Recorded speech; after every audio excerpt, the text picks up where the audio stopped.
Good morning students, welcome to first PUC bridge class. ನಾವು ಕಳೆದ ತರಗತಿಯಲ್ಲಿ ಹೀಟ್ ಬಗ್ಗೆ ಸ್ವಲ್ಪ ಕಾನ್ಸೆಪ್ಟ್ ಅನ್ನ ಸ್ಟಾರ್ಟ್ ಮಾಡಿದ್ವಿ. ಹೀಟ್ ಅಂದ್ರೆ ಏನು, ಟೆಂಪರೇಚರ್ ಅಂದ್ರೆ ಏನು. Heat is the cause, temperature is the effect. ಟೆಂಪರೇಚರ್ಗೆ SI ಯೂನಿಟ್ ಏನು, ಕೆಲ್ವಿನ್. ಆದ್ರೆ ನಾವು ಟೆಂಪರೇಚರ್ ಅನ್ನ ಬೇರೆ ಬೇರೆ ಯೂನಿಟ್ಸ್ ಅಲ್ಲೂ ಕೂಡ ಮೆಷರ್ ಮಾಡ್ತೀವಿ. ಸೆಲ್ಸಿಯಸ್ ಅಲ್ಲಿ ಮೆಷರ್ ಮಾಡ್ತೀವಿ, ಫ್ಯಾರನೈಟ್ ಸ್ಕೇಲ್ ಅಲ್ಲಿ ಮೆಷರ್ ಮಾಡ್ತೀವಿ, ಕೆಲ್ವಿನ್ ಸ್ಕೇಲ್ ಅಲ್ಲೂ ಕೂಡ ಮೆಷರ್ ಮಾಡ್ತೀವಿ. ನಾನು ಎರಡು ರಿಲೇಷನ್ ಅನ್ನ ನಿಮಗೆ ತೋರಿಸ್ಕೊಟ್ಟಿದ್ದೆ ನಿನ್ನೆ ಕ್ಲಾಸ್ ಅಲ್ಲಿ. ಒಂದು relation between kelvin scale and Celsius scale, that is capital T is equal to small t plus 273. ಬಹಳ ಇಂಪಾರ್ಟೆಂಟ್ ರಪ್ಪ ಇದು ನಿಮಗೆ, ಓಕೆನಾ? ಯಾಕೆಂದ್ರೆ ಪ್ರಾಬ್ಲಮ್ಸ್ ಮಾಡುವಾಗ ಅವರು ಸೆಲ್ಸಿಯಸ್ ಅಲ್ಲಿ ಕೊಟ್ಟಿರ್ತಾರೆ, ನಾವು ಕೆಲ್ವಿನ್ ಕನ್ವರ್ಟ್ ಮಾಡಬೇಕು. ಇದು ಯಾವಾಗಲೂ ನೆನಪಿಟ್ಕೊಳ್ಳಿ, ಫಿಸಿಕ್ಸ್ ಅಲ್ಲಿ ನಾವು ಲೆಕ್ಕಗಳನ್ನ ಮಾಡುವಾಗ ಯೂಶುವಲಿ SI ಯೂನಿಟ್ ಅಲ್ಲೇ ಕನ್ವರ್ಟ್ ಮಾಡ್ಕೊಂಡು ಮಾಡಬೇಕು. ಗ್ರಾಮ್ ಅಲ್ಲಿ ಕೊಟ್ರೆ ಕೆಜಿಲ್ ಬರಿಬೇಕು, ಸೆಂಟಿಮೀಟರ್ ಅಲ್ಲಿ ಕೊಟ್ರೆ ಮೀಟರ್ ಅಲ್ಲಿ ಬರಿಬೇಕು, ಸೆಲ್ಸಿಯಸ್ ಅಲ್ಲಿ ಕೊಟ್ರೆ ಕೆಲ್ವಿನ್ ಅಲ್ಲಿ ಬರಿಬೇಕು, ಮಿನಿಟ್ಸ್ ಅಲ್ಲಿ ಕೊಟ್ರೆ ಸೆಕೆಂಡ್ಸ್ ಗೆ ಬರ್ಕೋಬೇಕು, like this.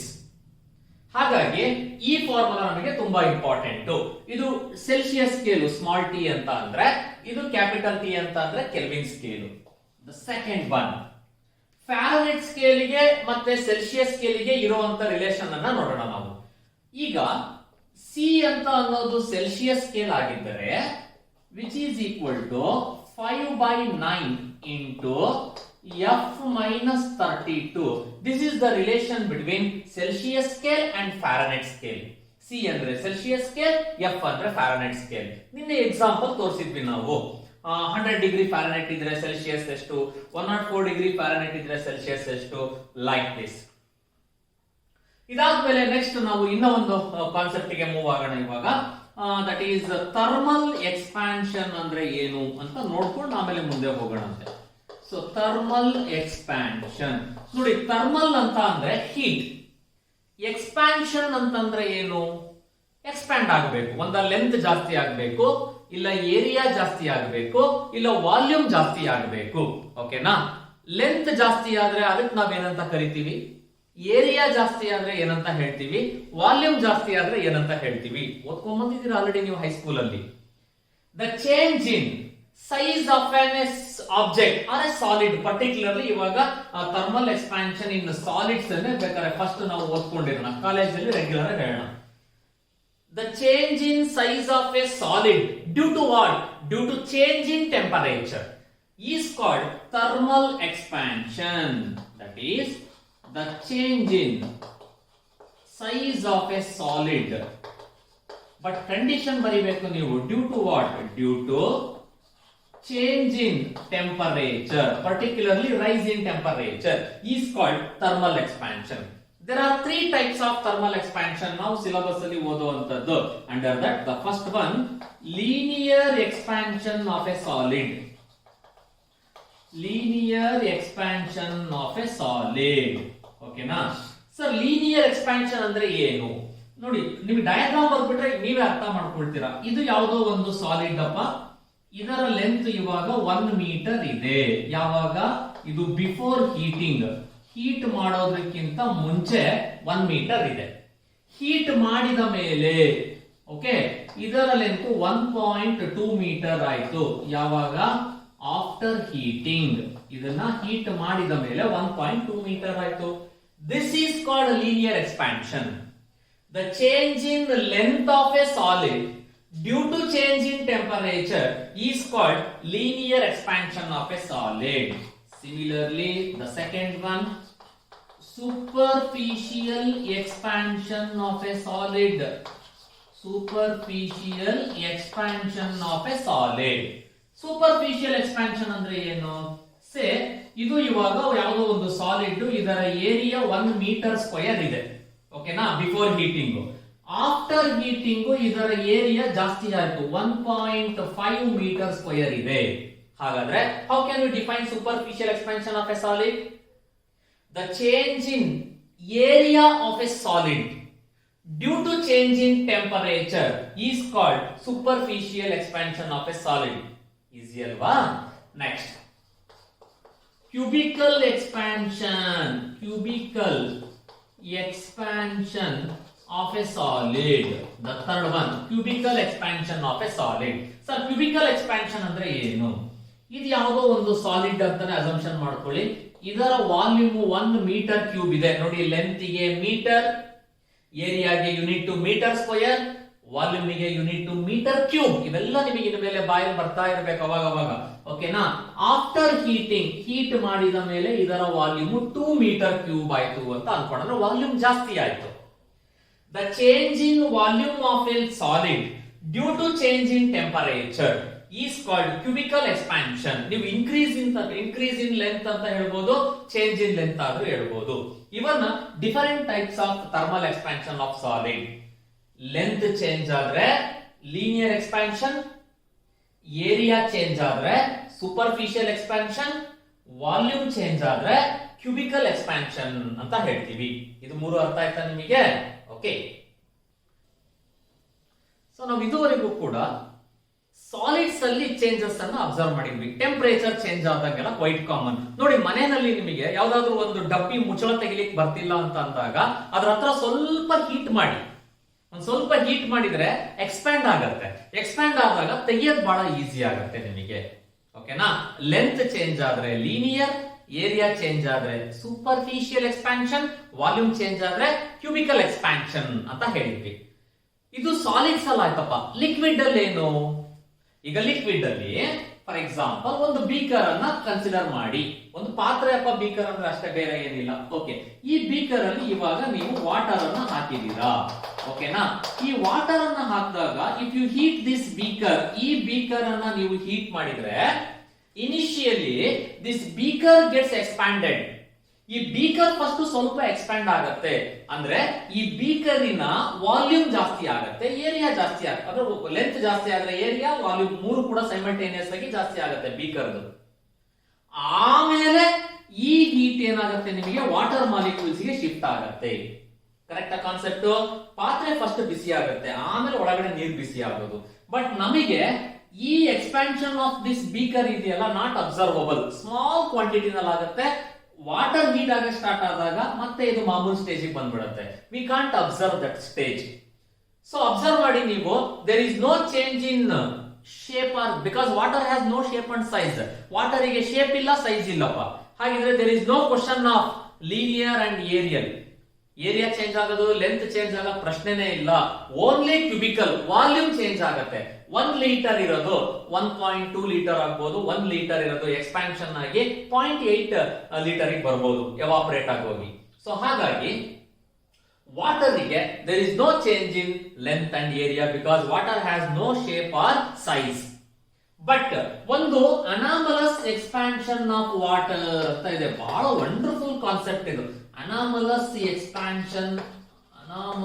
Expansion of water. Universe ಅಲ್ಲಿ ನಮಗೆ ಏನೇನೆಲ್ಲ ವಂಡರ್ಸ್ ಇದೆ ಅಂದ್ರೆ, ನಾರ್ಮಲಿ ಮನೆಯಲ್ಲಿ ನೀವು 0 ಡಿಗ್ರಿಯಿಂದ 4 ಡಿಗ್ರಿಗೆ ಟೆಂಪರೇಚರ್ ಜಾಸ್ತಿ ಮಾಡ್ತಾ ಹೋದ್ರೆ ಯಾವುದೇ ಲಿಕ್ವಿಡ್ ಹೀಟ್ ಆಗ್ತಾ ಹೋಗ್ಬೇಕು. ಹೀಟ್ ಅಂದ್ರೆ ಎಕ್ಸ್ಪ್ಯಾಂಡ್ ಆಗ್ತಾ ಹೋಗ್ಬೇಕು.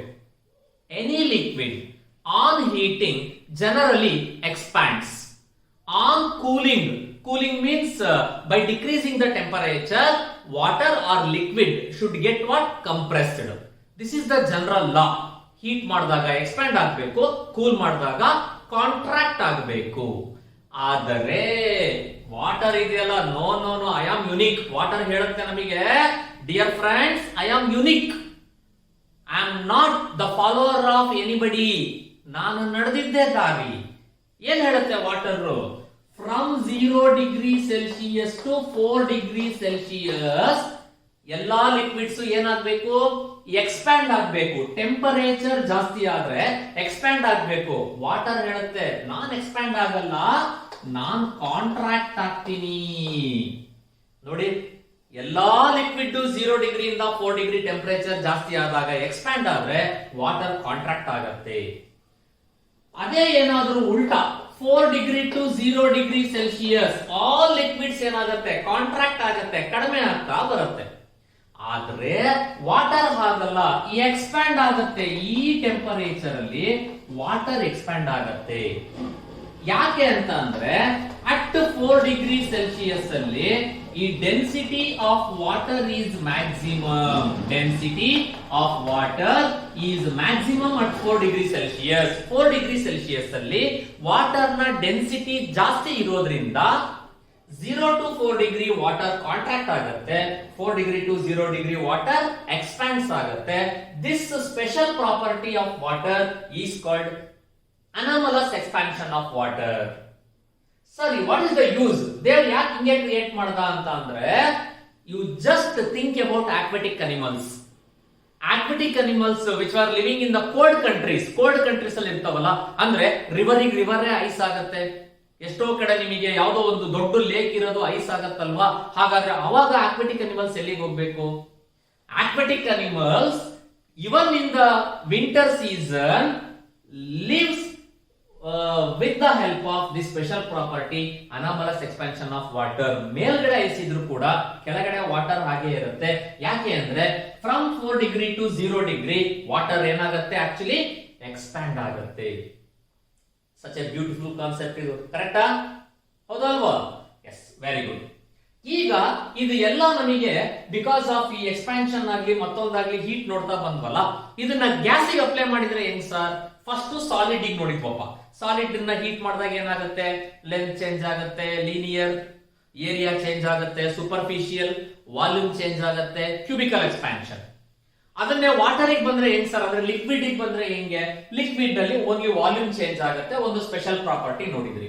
ಸರ್ ಗ್ಯಾಸಿಗೆ ಬಂದ್ರೆ ಹೇಗೆ? That is very important. ಗ್ಯಾಸಿಗೆ ಅದಕ್ಕೂ ಕೂಡ ಅಷ್ಟೇನೆ, it has no shape and size gas. ಆದ್ರೆ ಆ ಗ್ಯಾಸ್ ಅನ್ನ ಹೀಟ್ ಮಾಡಿದಾಗ ಅದರ ಪ್ರೆಷರ್ ಚೇಂಜ್ ಆಗುತ್ತೆ, ಅದರ ವಾಲ್ಯೂಮ್ ಚೇಂಜ್ ಆಗುತ್ತೆ, ಟೆಂಪರೇಚರ್ ವೇರಿ ಆಗ್ತಾ ಹೋದಂಗೆಲ್ಲ ಪ್ರೆಷರ್ ವಾಲ್ಯೂಮ್ ವೇರಿ ಆಗ್ತಾ ಹೋಗುತ್ತೆ. ಇದನ್ನ ಇಟ್ಕೊಂಡು ಕೆಲವೊಂದು ಲಾಸ್ ಗಳನ್ನ ಹೇಳಿದ್ದಾರೆ ನಮಗೆ. ಆ ಲಾಸ್ ಗಳಿದಾವಲ್ಲ, ನಮಗೆ ಫಿಸಿಕ್ಸ್ ಅಲ್ಲಿ ಪರ್ಟಿಕ್ಯುಲರ್ಲಿ ಹೀಟ್ ಚಾಪ್ಟರ್ ಓದುವಾಗ ಅವೆಲ್ಲವೂ ಕೂಡ ನಮಗೆ most important loss. One by one ಸುಮ್ಮನೆ ನೋಡ್ತಾ ಬರೋಣ. ಇವಾಗ gas loss, gas loss, LAWS loss. So ಇದರಲ್ಲಿ ಮೊದಲನೇದು ಬಾಯ್ಲ್ಸ್ ಲಾ ಅಂತ ಬರುತ್ತಪ್ಪ. ನೀವೆಲ್ಲ ಓದಿದಿರ ಆಲ್ರೆಡಿ. ಇದನ್ನ ಇನ್ನೊಂದ್ಸಲಿ ಜಸ್ಟ್ ನೆನಪು ಮಾಡ್ಕೊಡ್ತೀನಿ. ಬಾಯ್ಲ್ಸ್ ಲಾ, ರಾಬರ್ಟ್ ಬಾಯ್ಲ್ ಅಂತ ಅನ್ನೋನು ಈ ಒಂದು ಲಾ ನ ಸ್ಟೇಟ್ಮೆಂಟ್ ಹೇಳಿದ್ದಾನೆ. ನೆನ್ಪಿಟ್ಕೊಳ್ಳಿ, ಗ್ಯಾಸ್ ಲಾ ಅಂತ ಅನ್ನೋದು related to pressure, volume and temperature. ಈ ಮೂರು ಫಿಸಿಕಲ್ ಕ್ವಾಂಟಿಟೀಸ್ ನ ಇಟ್ಕೊಂಡು ಹೇಳುವಂತ ಲಾಸ್ಗಳು. ಈಗ ಇದು ಮೂರನ್ನು ನಾವು ಏನಂತಂದ್ರೆ, ಪ್ರೆಷರ್ ಜಾಸ್ತಿ ಆದಾಗ ವಾಲ್ಯೂಮ್ ಏನಾಗತ್ತೆ, ಅಥವಾ ವಾಲ್ಯೂಮ್ ಜಾಸ್ತಿ ಆದಾಗ ಪ್ರೆಷರ್ ಏನಾಗತ್ತೆ, ಟೆಂಪರೇಚರ್ ಜಾಸ್ತಿ ಆದ್ರೆ ವಾಲ್ಯೂಮ್ ಏನಾಗುತ್ತೆ, ಈ ರೀತಿ ಯಾವ್ದಾದ್ರು ಎರಡು ಕ್ವಾಂಟಿಟೀಸ್ ಗಳ ನಡುವೆ ಇರುವಂತ ರಿಲೇಶನ್ಶಿಪ್ ಅನ್ನ ಸ್ಟಡಿ ಮಾಡಬೇಕು. ಹೇಗೆ ಸ್ಟಡಿ ಮಾಡೋದು? That is very important. Suppose if you increase the pressure, volume ಏನಾಗುತ್ತೆ ಅಂತ ನೋಡ್ತಾ ಇದೆಯಾ, ಆದ್ರೆ ಟೆಂಪರೇಚರ್ ಸುಮ್ಮನೆ ಕೂತ್ಕೊಳ್ಳಲ್ಲ, ಕಿತಾಪತಿ ಮಾಡ್ತಾ ಇರುತ್ತೆ, ಜಾಸ್ತಿ ಕಡಿಮೆ, ನಿನಗೆ ಗೊತ್ತೇ ಆಗಲ್ಲ. ಬಿಕಾಸ್ ಆಫ್ ಟೆಂಪರೇಚರ್ ವಾಲ್ಯೂಮ್ ಜಾಸ್ತಿ ಆಯ್ತಾ ಕಡಿಮೆ ಆಯ್ತು, ಅಥವಾ ಬಿಕಾಸ್ ಆಫ್ ಪ್ರೆಷರ್ ವಾಲ್ಯೂಮ್ ಜಾಸ್ತಿ ಆಯ್ತಾ ಕಡಿಮೆ ಆಯ್ತು, ಯು ಡೋಂಟ್ ನೋ. ಬಹಳ ಈಸಿಯಾಗಿ ನಿಮಗೆ ಅರ್ಥ ಮಾಡಿಸ್ತೀನಪ್ಪ. ಕ್ಲಾಸ್ ರೂಮ್ ಅಲ್ಲಿ ನಿಮ್ಮ ಟೀಚರ್ ಒಂದು ಕ್ವಶನ್ ಕೇಳ್ತಾರೆ ನಿಮಗೆ. ಇಫ್ ದೇ ಆಸ್ಕ್ ಒಂದು question to the whole classroom, everybody answers, ಎಲ್ಲರೂ ಕೂಡ ಮಾಸ್ ಆಗಿ ಆನ್ಸರ್ ಕೊಡ್ತಾರೆ. ಓಕೆನಾ? So which is the capital of Karnataka? Bangalore ಅಂತ ಎಲ್ಲರೂ ಸುಮಾರು ಹೇಳ್ತಾರೆ. ಆದ್ರೆ ಯಾರು ಕರೆಕ್ಟ್ ಹೇಳಿದ್ರು ಯಾರು ಹೇಳಿಲ್ಲ ಅನ್ನೋದು ಟೀಚರ್ಗೆ ಗೊತ್ತಾಗಲ್ಲ. ಒಬ್ಬ ಯಾರೋ ಗುಂಡ ಅಂತ ಇದಾನಪ್ಪ, ಆ ಗುಂಡ ಅನ್ನನಿಗೆ ಆನ್ಸರ್ ಗೊತ್ತಿದೆ ಗೊತ್ತಿಲ್ಲ ಅನ್ನೋದು ಮೇಡಮ್ಗೆ ಗೊತ್ತಾಗ್ಬೇಕಂದ್ರೆ ಏನ್ ಮಾಡ್ಬೇಕು? ಥಿಂಕ್. ಏನ್ ಮಾಡ್ತಾರೆ? ಎಲ್ಲಾ ಮಕ್ಕಳಿಗೂ ಏನ್ ಹೇಳ್ತಾರೆ? ಶುಡ್ ಕೀಪ್ ಕ್ವೈಟ್, ಎಲ್ಲರೂ ಸೈಲೆಂಟ್ ಆಗಿರ್ರಿ ಅಂತ ಹೇಳಿ. Gunda please you stand up, yes tell me which is the capital of Karnataka. ನೀವೆಲ್ಲ ಸೈಲೆಂಟ್ ಆಗಿದ್ರೆ teacher came to know whether Gunda knows the answer or not. ಹಾಗೆ ಪ್ರೆಷರ್ ಜಾಸ್ತಿ ಮಾಡಿದಾಗ ವಾಲ್ಯೂಮ್ ಏನಾಗುತ್ತೆ ಅಂತ ಸ್ಟಡಿ ಮಾಡ್ಬೇಕಂದ್ರೆ ಟೆಂಪರೇಚರ್ ನ ಕಾನ್ಸ್ಟಂಟ್ ಇಡಬೇಕು. ಕಾನ್ಸ್ಟಂಟ್ ಅಂದ್ರೆ 0 ಅಂತ ಅರ್ಥ ಅಲ್ಲ. ಸಮ್ ವ್ಯಾಲ್ಯೂ ಫಿಕ್ಸ್ ಮಾಡಿ 27 ಡಿಗ್ರಿ, ನೀನ್ ಏನ್ ಮಾಡಿದ್ರು 27 ಡಿಗ್ರಿ ಚೇಂಜ್ ಆಗಬಾರ್ದು, ಅಷ್ಟೇ ಇರಬೇಕು. ಅಥವಾ ವಾಲ್ಯೂಮ್ ಟೆಂಪರೇಚರ್ಗೂ ರಿಲೇಶನ್ಶಿಪ್ ಓದುವಾಗ ಪ್ರೆಷರ್ ಕಾನ್ಸ್ಟಂಟ್ ಇರಬೇಕು. ಪ್ರೆಷರ್ ಟೆಂಪರೇಚರ್ ರಿಲೇಶನ್ಶಿಪ್ ಓದುವಾಗ ವಾಲ್ಯೂಮ್ ಕಾನ್ಸ್ಟಂಟ್ ಇರಬೇಕು. Then we came to know what is the relation between pressure, volume and temperature. ನೋಡಿ ಎಷ್ಟು simple and beautiful concept. Boyle's law ಏನ್ ಹೇಳುತ್ತೆ? ಹಾಗಾದ್ರೆ ಬಾಯ್ಸ್ ಲಾದಲ್ಲಿ ನಿಮಗೆ relation between pressure and volume study ಮಾಡ್ತಾರೆ. ಹಾಗಾದ್ರೆ ಟೆಂಪರೇಚರ್ ಏನಾಗಿರ್ಬೇಕು ಇಲ್ಲಿ ನಿಮಗೆ? Temperature should kept constant. At constant temperature, the volume of a given mass of a gas is inversely proportional to pressure of a gas. ಅಂದ್ರೆ volume ಮತ್ತೆ pressure inversely proportional. ಈ ರೀತಿ ಬರೆದ್ರೆ ಡಿನಾಮಿನೇಟರ್ ಅಲ್ಲಿ 1/p 1/x ಮೊನ್ನೆ ಹೇಳಿದ್ದೆ ನಾನು. Inversely ಅಂದ್ರೆ ವಾಲ್ಯೂಮ್ ಜಾಸ್ತಿ ಆದ್ರೆ ಪ್ರೆಷರ್ ಕಡಿಮೆ, ವಾಲ್ಯೂಮ್ ಕಡಿಮೆ ಆದ್ರೆ ಪ್ರೆಷರ್ ಜಾಸ್ತಿ. ಓಕೆನಾ? ಸೊ ಬಾಯ್ಸ್ ಲಾ ಇಷ್ಟೇ. Boyle's law states that keeping temperature constant, the volume of a given mass of a gas is inversely proportional to pressure. Okay. ಯಾವುದೇ ಒಂದು ಪ್ರಪೋರ್ಷನಾಲಿಟಿ ಸಿಂಬಲ್ ಅನ್ನ ನೀನು ರಿಮೂವ್ ಮಾಡಿದರೆ, ಓಕೆನಾ, ಒಂದು ಈಕ್ವಲ್ಸ್ ಅಂತ ಹಾಕಬೇಕು. ಆಗ ಏನ್ ಬರುತ್ತೆ ನಿಮಗೆ? ಅಲ್ಲಿ ಒಂದು ಕಾನ್ಸ್ಟಂಟ್ ಬರುತ್ತೆ. ನೆನ್ಪಿಡ್ಕೊಳ್ಳಿ, ನಾನು ಮೊನ್ನೆ ಹೇಳಿದ್ದೀನಿ, ಮತ್ತೆ ಮತ್ತೆ ಹೇಳ್ತಾನೆ ಇರ್ತೀನಿ. It's my duty to tell again and again. Okay, until you become perfect. So if you want to remove this proportionality symbol and you want to equate with equal symbol, you must add one constant. So p na cross multiply ಮಾಡಿ, p into v is equal to what? Constant. Even for 2 gas 3 gases ಇತ್ತು ಅಂತಂದ್ರೆ you can write p1 v1 is equal to p2 v2 is equal to p3 v3 equals etc. ಎಲ್ಲವೂ ಕೂಡ ಯಾವುದೋ ಒಂದು constant equal ಆಗಿರುತ್ತೆ. ಎರಡೇ ಗ್ಯಾಸಿಗೆ study ಮಾಡೋದಾದ್ರೆ p1 v1 equals p2 v2. It is all about Boyle's law. ಇನ್ನು ಮೇಲೆ Boyle's law ಅಂತ ತಕ್ಷಣ just remember temperature constant, pressure and volume are inversely proportional to each other. ಅರ್ಥ ಆಗ್ತಾ ಇದೆನಾ? Sure? Okay. Shall we move towards the next law? Charles law. Charles law ಏನ್ ಹೇಳ್ತಾರೆ ನಿಮಗೆ ಅಂದ್ರೆ ಪ್ರೆಷರ್ ಅನ್ನ ಕಾನ್ಸ್ಟಂಟ್ ಇಡ್ತಾರೆ. Keeping pressure constant. ಉಳ್ಕೊಂಡಿದ್ ಯಾವ್ದಪ್ಪ? ಪ್ರೆಷರ್ ಕಾನ್ಸ್ಟಂಟ್ ಅಂದ್ರೆ ಉಳ್ಕೊಂಡಿದ್ ವಾಲ್ಯೂಮ್ ಮತ್ತೆ temperature. At constant pressure the volume of a given mass of a gas is directly proportional to the absolute temperature.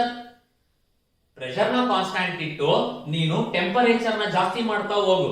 If you increase the temperature, ಗ್ಯಾಸಿನ volume ಕೂಡ ಏನಾಗುತ್ತೆ? ಜಾಸ್ತಿ ಆಗತ್ತೆ. Temperature ಕಡಿಮೆ ಆದ್ರೆ ಗ್ಯಾಸಿನ ವಾಲ್ಯೂಮ್ ಕೂಡ ಕಡಿಮೆ ಆಗತ್ತೆ. ಈ ಲಾನೆ ನಾವು ಚಾರ್ಲ್ಸ್ ಲಾ ಅಂತ ಹೇಳ್ತೀವಿ. ಆಸ್ ಯೂಶುವಲ್ ಇಲ್ಲೂ ಕೂಡ ಅಷ್ಟೇನೆ. ಈಕ್ವಲ್ಸ್ ಹಾಕಿದಾಗ ಇಲ್ಲಿ ಏನ್ ಬರಬೇಕು? ಕಾನ್ಸ್ಟಂಟ್ ಬರಬೇಕು. ಟಿ ನ ಈ ಕಡೆ ಕ್ರಾಸ್ ಮಲ್ಟಿಪ್ಲೈ ಮಾಡಿ v by t is equal to what? Constant ಅಂತ ಬರೀಬಹುದು. ಆರ್ ಫಾರ್ 2 gases ಗೆ ಬರ್ಕೊಳ್ಳೋದಾದ್ರೆ v1 by t1 equals v2 by t2. ಈ ರೀತಿ ಕೂಡ ಬರೀಬಹುದು ನಾವು. ಓಕೆನಾ? ಈಗ ಬಾಯ್ಲ್ಸ್ ಲಾ ಅಂದ್ರೆ temperature constant, volume and pressure are inversely proportional to each other.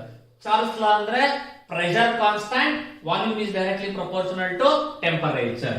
Third law, Gay-Lussac's law. Gay-Lussac's law. Gay-Lussac's law ಏನ್ ಹೇಳುತ್ತೆ ನಮಗೆ? This law states that keeping volume constant. ನೋಡಿ, ಇಲ್ಲಿ ವಾಲ್ಯೂಮ್ ಅನ್ನ ಕಾನ್ಸ್ಟಂಟ್ ಇಡ್ತೀವಿ. ವಾಲ್ಯೂಮ್ ಕಾನ್ಸ್ಟಂಟ್ ಇಟ್ರೆ ಉಳ್ಕೊಂಡಿದ್ದೇನು? Pressure ಮತ್ತೆ temperature. Keeping volume constant, pressure is directly proportional to absolute temperature. ಅಂದ್ರೆ ಟೆಂಪರೇಚರ್ ಜಾಸ್ತಿ ಆದ್ರೆ ಪ್ರೆಷರ್ ಜಾಸ್ತಿ ಆಗುತ್ತೆ ಗ್ಯಾಸ್ ಇಂದು. ಟೆಂಪರೇಚರ್ ಕಡಿಮೆ ಆದ್ರೆ ಗ್ಯಾಸಿನ ಪ್ರೆಷರ್ ಕೂಡ ಕಡಿಮೆ ಆಗುತ್ತೆ. ಅಗೇನ್ ಇಲ್ಲೂ ಕೂಡ same. If you remove the proportionality symbol, ಒಂದು ಕಾನ್ಸ್ಟಂಟ್ ಆಡ್ ಆಗುತ್ತೆ. It is constant into temperature. T ನ ಈ ಕಡೆ ಕ್ರಾಸ್ ಮಲ್ಟಿಪ್ಲೈ ಮಾಡಿ p by t is equal to constant. ಎರಡೇ ಗ್ಯಾಸಿಗೆ ಬರೆಯೋದಾದ್ರೆ P1 by T1 is equal to P2 by T2. It is about Gay-Lussac's law. Okay na?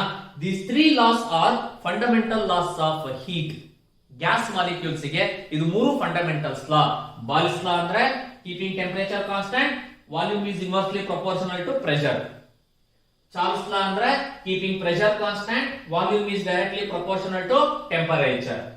Gay-Lussac's law ಅಂದ್ರೆ keeping volume constant, pressure is directly proportional to temperature. ಇದಾದ ಮೇಲೆ ಇನ್ನ ಒಂದು important ಬರುತ್ತೆ ನಿಮಗೆ, ಅವಗಾಡ್ರೋಸ್ ಲಾ. ಅವಗಾಡ್ರೋಸ್ ಲಾ ಅಂತ ಹೇಳ್ತೀವಿ. ಏನು ಅವಗಾಡ್ರೋಸ್ ಲಾ ಅಂದ್ರೆ? ಅವಗಾಡ್ರೋಸ್ ಲಾದಲ್ಲಿ ನಿಮಗೆ ಪ್ರೆಷರ್ ಮತ್ತೆ ಟೆಂಪರೇಚರ್ ಎರಡನ್ನೂ ಕೂಡ ಕಾನ್ಸ್ಟಂಟ್ ಆಗಿ ಇಡ್ತಾರೆ. ಸೊ ಪ್ರೆಷರ್ ಅಂಡ್ ಟೆಂಪರೇಚರ್ ಎರಡನ್ನೂ ಕಾನ್ಸ್ಟೆಂಟ್ ಇಟ್ಟರೆ ಉಳ್ಕೊಂಡಿದ್ದೇನು ವಾಲ್ಯೂಮ್. ನೀನು ಪ್ರೆಷರ್ನು ಜಾಸ್ತಿ ಕಾನ್ಸ್ಟೆಂಟ್ ಟೆಂಪರೇಚರ್ನು ಕಾನ್ಸ್ಟೆಂಟ್ ನ ಇಟ್ಟಾಗ ವಾಲ್ಯೂಮ್ ಜಾಸ್ತಿ ಆದರೆ because of certain conditions number of moles of a gas ಕೂಡ ಜಾಸ್ತಿ ಆಗುತ್ತೆ. Keeping pressure and temperature constant, the volume of a given mass of a gas is directly proportional to number of moles of a given gas molecule. If number of moles ಜಾಸ್ತಿ ಆದ್ರೆ volume increase ಆಗುತ್ತೆ, number of moles of a gas ಕಡಿಮೆ ಆದ್ರೆ volume ಕಡಿಮೆ ಆಗುತ್ತೆ. It is nothing but V by N is equal to constant ಅಂತ ಬರೀಬಹುದು. ಇಲ್ಲಿ ಒಂದು ನಂಬರ್ ಬರುತ್ತೆ ಮಕ್ಕಳ, ನಿಮಗೆ ಕೆಮಿಸ್ಟ್ರಿನಲ್ಲೂ ಕೂಡ ಪ್ರಾಬಬ್ಲಿ ಹೇಳಿರ್ತಾರೆ, ಬಟ್ ನಮ್ಮ ಫಿಸಿಕ್ಸ್ ಅಲ್ಲೂ ಬೇಕು ನಮಗೆ. That is Avogadro's number, the most important value in physics. Avogadro's number usually capital N ಇಂದ ನಾವು ರೆಪ್ರೆಸೆಂಟ್ ಮಾಡ್ತೀವಿ. ಎ ಅಂತ ಬರ್ತಿದ್ದೀನಿ. ಅವಗಾಡ್ರೋಸ್ ನಂಬರ್ ಏನು? ಅವಗಾಡ್ರೋಸ್ ನಂಬರ್ ಅಂತಂದ್ರೆ 1 mole of any gas, 1 mole of any gas contains 6.023 into 10 raised to 23 atoms. ಇದನ್ನ ನೆನಪಿಟ್ಕೊಳ್ಳಿ. 1 mole of any gas contains 6.023 into 10 raised to 23 atoms.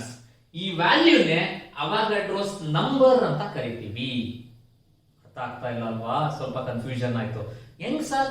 ಹೈಡ್ರೋಜನ್ನಿಗೂ ಅಷ್ಟೇ, ಆಕ್ಸಿಜನ್ನಿಗೂ ಅಷ್ಟೇ, ನೈಟ್ರೋಜನ್ಗೂ ಅಷ್ಟೇ, ಹೀಲಿಯಂಗೂ ಅಷ್ಟೇ. How it can be possible? 1 mole of any gas, hydrogen atomic number ಬೇರೆ, ಹೀಲಿಯಂನ atomic number ಬೇರೆ, oxygen atomic number ಬೇರೆ, nitrogen atomic number, atomic mass number ಬೇರೆ. ಆದ್ರೆ 1 mole ಆಫ್ ಯಾವ ಗ್ಯಾಸ್ ತಗೊಂಡ್ರು 6.023 into 10 raised to 23 ಆಟಮ್ಸ್ ಇರುತ್ತೆ. ಹೆಂಗೆ ಅಂದ್ರೆ ಸಪೋಸ್ ಒಂದು ಫ್ರೂಟ್ ಸ್ಟಾಲಿಗೆ ಹೋಗ್ತೀರಾ ನೀವು, ಹೋಗ್ತೀರಾ? ಓಕೆ, ಫ್ರೂಟ್ ಸ್ಟಾಲಿಗೆ ಹೋಗಿ ನೀನು 1 ಡಜನ್ ಬನಾನಾ ಕೊಡಿ ಅಂತ ಕೇಳಿ. 1 ಡಜನ್ ಬನಾನಾ ಕೊಡಿ ಅಂದ್ರೆ ಎಷ್ಟು ಕೊಡ್ತಾರೆ? 12 ಬನಾನಾಸ್ ಕೊಡ್ತಾರೆ. Am I right? Very good. 1 dozen apple ಕೊಡಿ ಅಂತ ಕೇಳಿ. ಇಲ್ಲಪ್ಪ, ಆಪಲ್ ಎಲ್ಲ ಡಜನ್ ಲೆಕ್ಕದಲ್ಲಿ ಕೊಡಲ್ಲ, ಕೆಜಿ ಲೆಕ್ಕದಲ್ಲೇ ಕೊಡೋದು.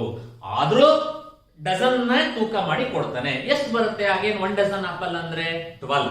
Very good. 1 ಡಜನ್ ಆರೆಂಜ್ ಕೊಡಿ ಅಂತ ಕೇಳಿ. ಎಷ್ಟು ಕೊಡ್ತಾನೆ? 12. 1 ಡಜನ್ ವಾಟರ್ ಮೆಲನ್ ಕೊಡಿ ಅಂತ ಕೇಳಿ. ಎಷ್ಟು ಕೊಡ್ತಾನೆ? 12. 1 ಡಜನ್ ಗ್ರೇಪ್ಸ್ ಕೊಡಿ ಅಂತ ಕೇಳಿ. ಫಸ್ಟ್ ಬೈತಾನೆ, ಆದ್ರೂ ನಿನ್ ಪರಿಚಯ ಅಂತ ಕೊಡ್ತಾನೆ ಅಂತ ಇಟ್ಕೋ. ಹಿಯರ್ ಬನಾನಾ ತೂಕ ಮಾಡಿ ಎಷ್ಟೋ ಬರುತ್ತೆ? ಅರ್ಧ ಕೆಜಿ. ಆರೆಂಜ್ ತೂಕ ಮಾಡಿ 2 ಕೆಜಿ ಬಂತು. ಆಪಲ್ ನ ತೂಕ ಮಾಡಿ 3 ಕೆಜಿ ಬಂತು. ವಾಟರ್ ಮೆಲನ್ ತೂಕ ಮಾಡಿ ಒಂದು 35-40 ಕೆಜಿ ಬಂದಿದೆ. ಗ್ರೇಪ್ಸ್ ಅನ್ನ ತೂಕ ಮಾಡಿ ಒಂದು 100 ಗ್ರಾಮ್ಸ್ ಬಂದಿದೆ. But numbers remain same. ಎಲ್ಲಾದ್ರೂ 12 ಅಲ್ವಾ? Banana 12, orange 12, apple 12, water melon 12, grapes 12. Here that number remains same even though their masses are different. That is how the Avogadro number is. Gas molecules ನ size ಬೇರೆ ಬೇರೆ ಇರುತ್ತೆ, volume ಬೇರೆ ಬೇರೆ ಇರಬಹುದು, ಅಥವಾ ಅವುಗಳ ಮಾಲಿಕ್ಯುಲರ್ ವೇಟ್ ಚೇಂಜ್ ಇರಬಹುದು. But 1 mole of any gas contains 6.023 into 10 raised to 23 atoms. And this number is called what? Avogadro's number. ಇದನ್ನೇ ನಾವು ಅವಗಾಡ್ರೋಸ್ ನಂಬರ್ ಅಂತ ಹೇಳ್ತೀವಿ. ಓಕೆನಾ? ಈ 3 ಲಾಸ್ ಅನ್ನ ಇಟ್ಕೊಂಡು ನಾವು ಒಂದು ಇಕ್ವೇಶನ್ ಅನ್ನ ಹೇಳ್ತೀವಿ. ಸ್ವಲ್ಪ ಕ್ಯೂರಿಯಾಸಿಟಿ ಇರಲಿ, ನಾಳೆ ಕ್ಲಾಸ್ ಅಲ್ಲಿ ಆ ಇಕ್ವೇಶನ್ ಅನ್ನೆಲ್ಲದನ್ನ ನಾವು ಫಾರ್ಮೇಶನ್ ಮಾಡಿ ಹೇಗೆ ಅದರ ಬೇಸ್ ಮೇಲೆ ಪ್ರಾಬ್ಲಮ್ಸ್ ಅನ್ನ ಸಾಲ್ವ್ ಮಾಡೋದು ಅಂತ ಓದೋಣ. ಸೊ ಇವತ್ತಿಗೆ ಇಲ್ಲಿ ಸ್ಟಾಪ್ ಮಾಡಿರ್ತೀನಿ. ನೆಕ್ಸ್ಟ್ ಪೀರಿಯಡ್ ಅಲ್ಲಿ ನಾವು ಇದನ್ನ ಕಂಟಿನ್ಯೂ ಮಾಡೋಣ. ಸ್ವಲ್ಪ ಚೆನ್ನಾಗಿ ನೆನಪಿಟ್ಕೊಳ್ಳಿ, ಇವೆಲ್ಲವೂ ಕೂಡ ನಿಮಗೆ ಮೋಸ್ಟ್ ಇಂಪಾರ್ಟೆಂಟ್. ಓಕೆನಾ? Thank you.